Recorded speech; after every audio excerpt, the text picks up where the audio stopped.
నమస్కారం సుధీర్ సార్. నమస్కారం అండి. ఎస్ఐ కానిస్టేబుల్ నోటిఫికేషన్స్ ఎప్పుడైతే వస్తున్నాయనేటువంటి ఇండికేషన్ వచ్చిందో, ప్రతి ఒక్కరికి పేపర్ అంటే ఎగ్జామ్ పేపర్ ఏదైతే ఉంటుందో, దాన్ని ఎలా అటెంప్ట్ చేస్తే సక్సెస్ అవ్వడానికి అవకాశం ఉంటుంది. అంటే ప్రతి ఒక్కరికి ఉంటుంది. వచ్చేస్తదేమోలే అనుకునేటువంటి ఆలోచనతోనే ఎవరైనా ప్రిపేర్ అవుతారు.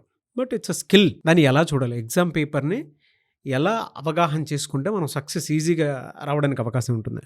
ప్రిలిమ్స్ అయినా, మెయిన్స్ అయినా మనం ఒక పేపర్ అటెంప్ట్ చేస్తున్నాము అనంటే 200 క్వెషన్స్ ఉంటాయండి. 3 అవర్స్. ఇమాజిన్ ఒక మనిషి 2.5 అడుగుల ప్లేస్‌లో కదలకుండా 3 గంటలు కూర్చోవటం కూడా ప్రాక్టీస్ కావాలి. కదలకుండా 3 గంటలు అలానే కూర్చోవాలి. దానికి కూడా ప్రాక్టీస్ కావాలి. బాడీ కదలకూడదు. మనకిచ్చిన 3 గంటలు అంటే 180 నిమిషాలు, 200 క్వెషన్లు.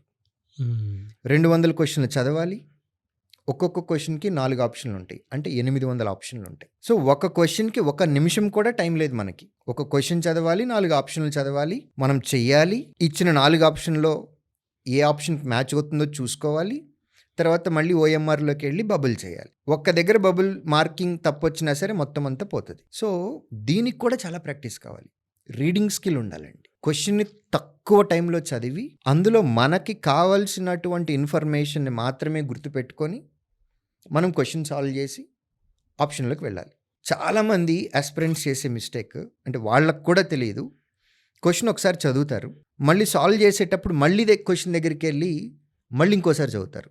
రెండోసారి చదివేది దేనికి అని అంటే ఇన్ఫర్మేషన్ కలెక్ట్ చేసుకోవటం కోసం. నంబర్లు ఉంటాయి.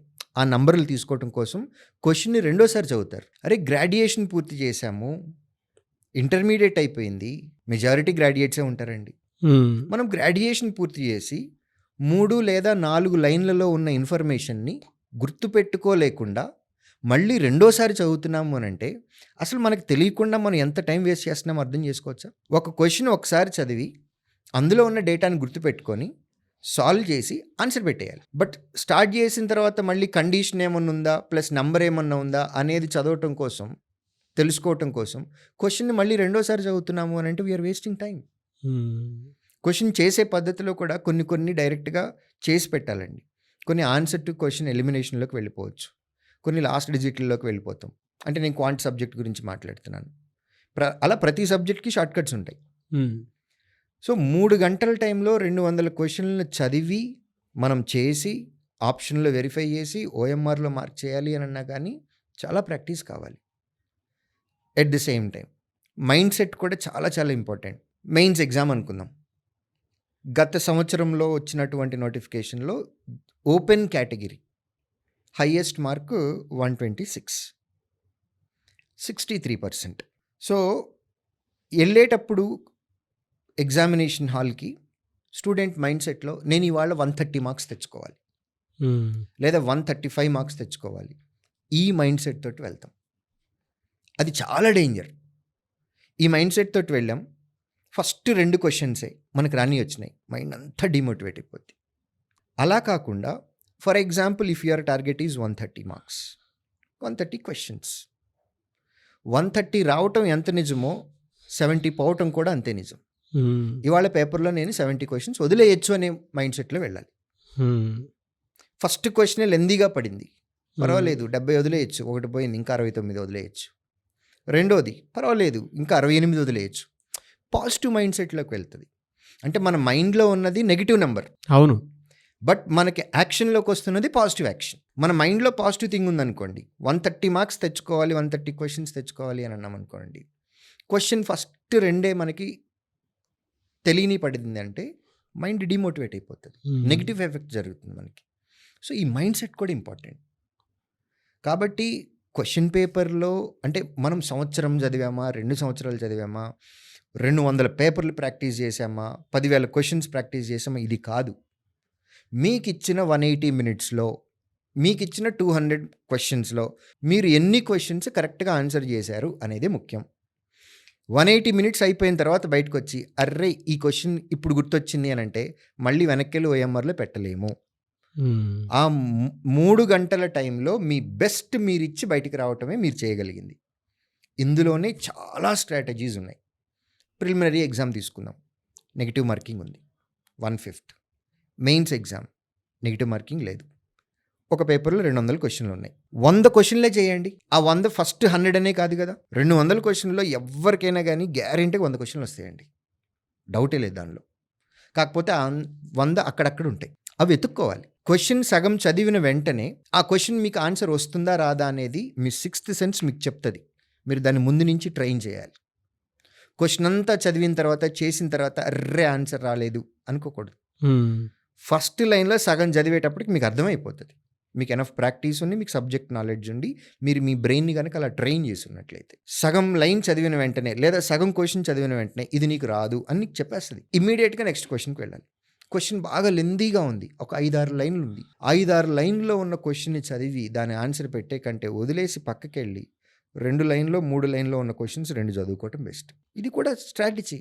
సో ఫస్ట్ క్వశ్చన్ వదిలేసి రెండో చేయొచ్చు. మనకు వచ్చిన క్వశ్చన్స్ ఎక్కడున్నాయి అనేది మనకే తెలియదు, ఆ పేపర్ చూసిన తర్వాత మనం చూసుకోవాలి. 200 క్వశ్చన్స్లో మెయిన్స్ ఎగ్జామ్ గురించే మాట్లాడుతున్నాను, ప్రిలిమ్స్ కాదు. 200లో మనకు తెలిసిన గ్యారెంటీగా 100 ఉంటాయి. ఆ 100 ఎక్కడెక్కడ ఉన్నాయో ఎత్తుక్కుని అవి పెట్టేస్తే కరెక్ట్ ఆన్సర్. మిగిలిన 100 ఉన్నాయి. నెగిటివ్ మార్కింగ్ లేదు మెయిన్స్లో, 4 ఆప్షన్లు ఉన్నాయి. మిగిలిన 100 క్వశ్చన్స్ ఏవైతే మనం వదిలేస్తున్నామో వాటన్నిటికీ ఒకే ఆప్షన్ ఇవ్వండి. ఓన్లీ ఏనే లేదా ఓన్లీ బీనే లేదా ఓన్లీ సీనే ఇవ్వండి. ప్రాబబిలిటీ ప్రకారం 25% కరెక్ట్ అవ్వాలి. దరిద్రం నెత్తి మీద ఉంది అని అంటే 20% అన్న వస్తుంది. అదృష్టం బెడ్రూమ్లో ఉంది అని అనుకుంటే 30% వస్తుంది. సో గ్యారంటీగా మీరు 100 కనుక మీరు కరెక్ట్గా చేయగలిగితే మెయిన్స్లో మిగిలిన అన్ని క్వశ్చన్స్కి లెఫ్ట్ ఓవర్ క్వశ్చన్స్ 100 ఏవైతే ఉన్నాయో వాటన్నిటికీ ఓన్లీ ఏలు కానీ ఓన్లీ బీలు కానీ ఓన్లీ సీలు కానీ ఓన్లీ డీలు కానీ ఇచ్చినట్లయితే కనుక అందులో నుంచి ప్రాబబిలిటీ బెస్ట్ కేసులో 25 కన్నా వస్తాయి. That makes 125. అది కూడా ఒక స్ట్రాటజీ. దానికి కూడా ప్రాక్టీస్ కావాలి. ఎందుకంటే ఓఎంఆర్ కదండి, మనం ఏ క్వశ్చన్కి ఆన్సర్ చేసాము ఏది వదిలేసాము అనేది మనకు తెలియదు. లాస్ట్ 5 మినిట్స్ జాబ్ ఇది. సో 5 మినిట్స్లో మనం చాలా మైండ్ చెయ్యి చాలా కోఆర్డినేషన్ తోటి రన్ అవ్వాలి. కళ్ళు మైండ్ చెయ్యి. క్వశ్చన్ నెంబర్ చూసి దీనికి ఆన్సర్ పెట్టలేదు కాబట్టి ఏ, 3 దానికి పెట్టాము వదిలేయాలి, 4th పెట్టలేదు మళ్ళీ ఏ, అలా మైండ్ ఐ హ్యాండ్ ఈ 3 కోఆర్డినేషన్ తోటి చేయాలి. ఇది అప్పటికప్పుడైతే రాదండి, దానికి కూడా ప్రాక్టీస్ కావాలి. ఎగ్జామినేషన్ హాల్లో మనం చేసే ప్రతి యాక్టివిటీకి ట్రైనింగ్ కావాలి. మనకి ఎంత ఫుడ్ తిని మనం ఎగ్జామ్ హాల్కి వెళ్ళాలి, ఎంత వాటర్ ఇంటేక్ తీసుకొని మనం ఎగ్జామినేషన్ హాల్కి వెళ్ళాలి, 3 అవర్స్ కదలకుండా అక్కడే కూర్చోవాలి అని అంటే మన బాడీకి ఎంత ఫుడ్ ఇంటేక్ ఇవ్వాలి, ఎంత వాటర్ ఇంటేక్ ఇవ్వాలో కూడా మనకి ట్రైనింగ్ కావాలి. ప్రాక్టికల్గా ఆలోచించండి. తక్కువ వాటర్ తాగెళ్ళారు అని అనుకోండి, మీరు వాళ్ళు ఈదర్ డీహైడ్రేట్ అవ్వాలి లేదా ఒక 1 minute 2 minutes వాటర్ కావాలని అడిగి తాగి ఇచ్చేదానికి ఒక టైం వేస్ట్ చేయాలి, 1 or 2 minutes. ఎక్సెస్ వాటర్ తాగెళ్ళారు గ్యారెంటీగా 5 నిమిషాలు వేస్ట్ అవుతుంది, బయటికి వెళ్ళి రావాలి కాబట్టి. సో కదలకుండా 3 గంటలు పోనీ అట్లాని బలవంతంగా అక్కడే కూర్చున్నాము అని అనుకోండి, సైకలాజికల్గా అది మనకి రిజల్ట్ మీద ఎఫెక్ట్ చూపిస్తుంది. సో ఎంత ఫుడ్ ఇంటేక్ తీసుకోవాలి, ఎంత వాటర్ ఇంటేక్ తీసుకోవాలి అనే దానికి కూడా బాడీకి ట్రైన్ కావాలి. సో ప్రాక్టీస్ అంటే ఓన్లీ సబ్జెక్టు క్వశ్చన్స్ని చేసి వెళ్ళటం కాదండి, క్వశ్చన్స్ని చదవటం ప్రాక్టీస్, క్వశ్చన్స్ని వదిలేయటం కూడా ప్రాక్టీస్. ఏది పట్టుకోవాలి ఏది వదిలేయాలో కూడా తెలియాలి, దానికి కూడా ప్రాక్టీస్ కావాలి.